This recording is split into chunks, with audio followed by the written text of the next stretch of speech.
دیا جائے. ہمارے ساتھ موجود ہیں جناب مفتی عابد نقشبندی صاحب. سب سے پہلے ہم انہیں خوش آمدید کہتے ہیں. یہ ہمارے آج کے مہمان ہیں، لیکن اتفاق ایسا ہے کہ ہمارے حافظ صاحب بھی آج مہمان ہیں، لیکن ساتھ ساتھ میں میزبان بھی ہیں. تو آج مہمان ہی کر رہے ہیں، ویسے میزبان ہوتے ہیں. تو آئیے بڑھتے ہیں مفتی صاحب کی جانب، اور مفتی صاحب سے عرض کروں گا کہ سب سے پہلے تو اسلام میں اور ہمارے دین میں جو والدین کے حقوق ہیں، تو اس کے بارے میں کچھ گفتگو آپ فرمائیں. اس کے بعد پھر انشاءاللہ جو موجودہ ہمارے یہاں صورتحال ہے اور جو موجودہ معاملات ہیں، پھر انشاءاللہ ان پر سوال کریں گے. اپنے دیکھنے اور سننے والوں سے عرض کرتا چلوں کہ آپ ہمارے سلسلے کو لائک بھی کر سکتے ہیں، شیئر بھی کر سکتے ہیں، اور اپنے کمنٹس کے ذریعے ہمارے اس ٹرانسمیشن کا حصہ بھی بن سکتے ہیں. آئیے بڑھتے ہیں مفتی صاحب کی جانب.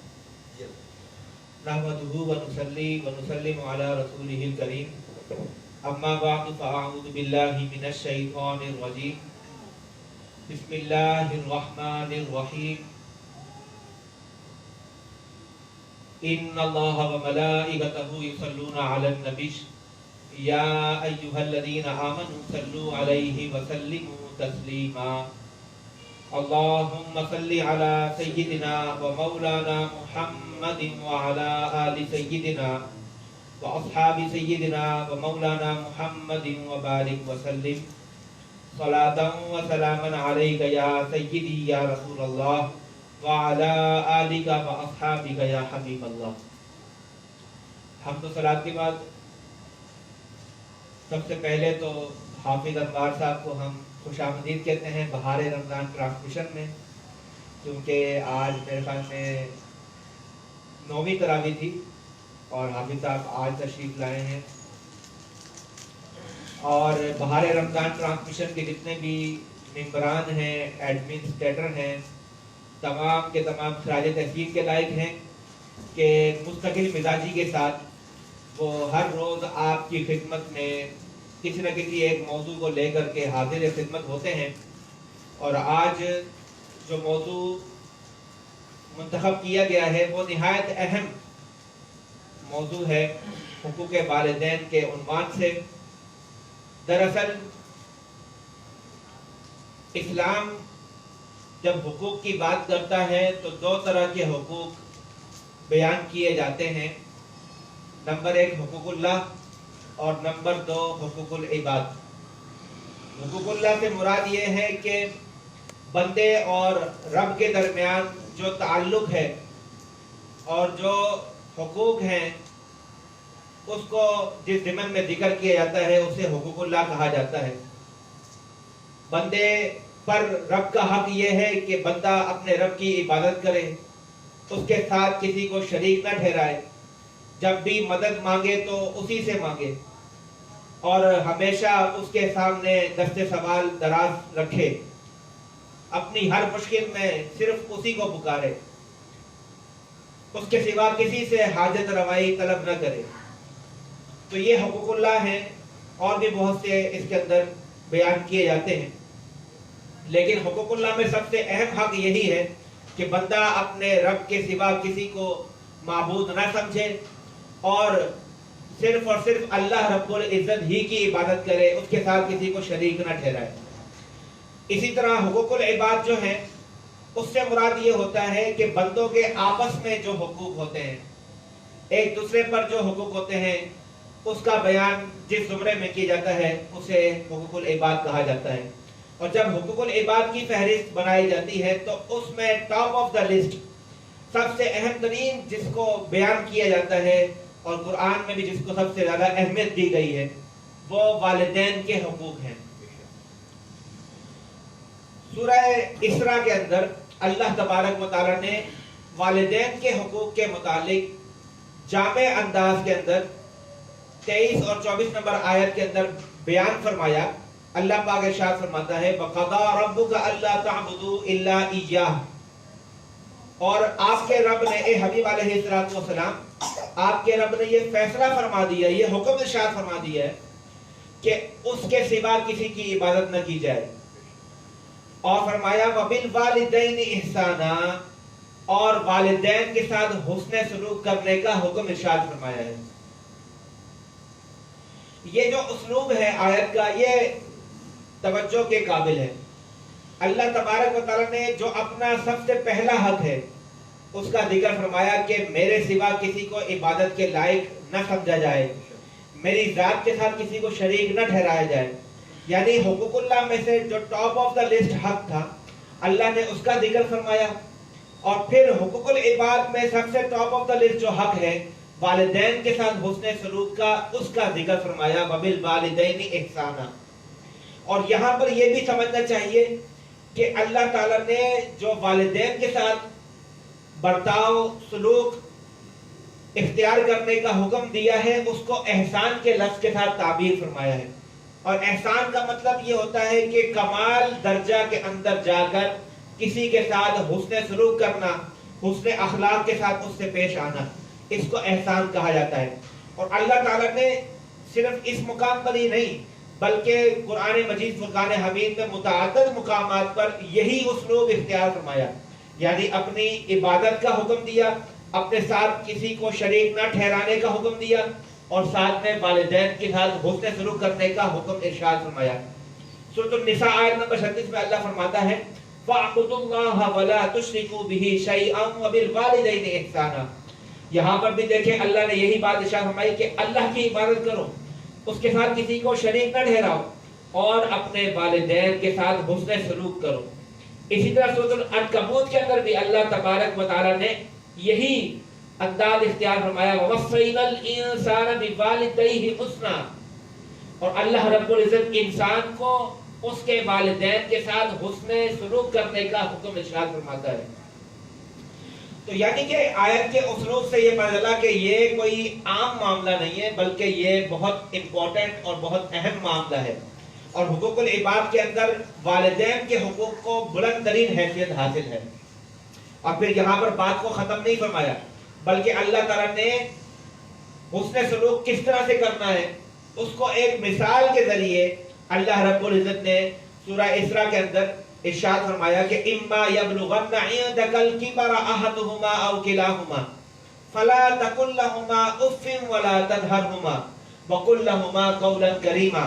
اللہ پاک ارشاد فرماتا ہے کہ اگر تمہارے والدین میں سے دونوں یا دونوں میں سے کوئی ایک تمہیں بڑھاپے کے اندر مل جائے تو تمہیں کیا کرنا ہے کہ پھر تمہیں ان کے سامنے ادب اور احترام کے ساتھ بات کرنی ہے اور انہیں اف تک نہیں کہنا۔ فلا تقل لہما اف۔ مفسرین کرام بیان فرماتے ہیں یہ اف کا کیا مطلب ہے۔ ایک تو اف کا لفظ اردو زبان کے محاورے میں بھی استعمال ہوتا ہے کہ جب جھنجھلاہٹ کا عالم ہوتا ہے، جب کسی بات کو بار بار دہرایا جا رہا ہو اور اگلا شخص اس سے پریشانی کا اظہار کرنا چاہے تو اف کہتا ہے کہ بھائی بس کر دو، اف توبہ ہے۔ اسی طرح سے ایک اور چیز، ایک لہجے کی جو خرابی ہے اس کی طرف بھی اس کے اندر اشارہ ہے کہ جب والدین بڑھاپے کے عالم میں کسی خواہش کا اظہار کرتے ہیں یا اپنے بڑھاپے اور بیماری کی وجہ سے بار بار کسی ایک ہی بات کا تقاضا کرتے ہیں تو عموماً دیکھا جاتا ہے کہ بچے جو ہیں وہ جھنجھلاہٹ کا شکار ہو جاتے ہیں، اور جھنجھلاہٹ کے شکار ہو کر کہتے ہیں اس طرح سے اشارہ کرتے ہیں یعنی کہ اگنور کرتے ہیں بات کو اور اس کا رد کرتے ہیں اور اس سے بیزاری کا اظہار کرتے ہیں۔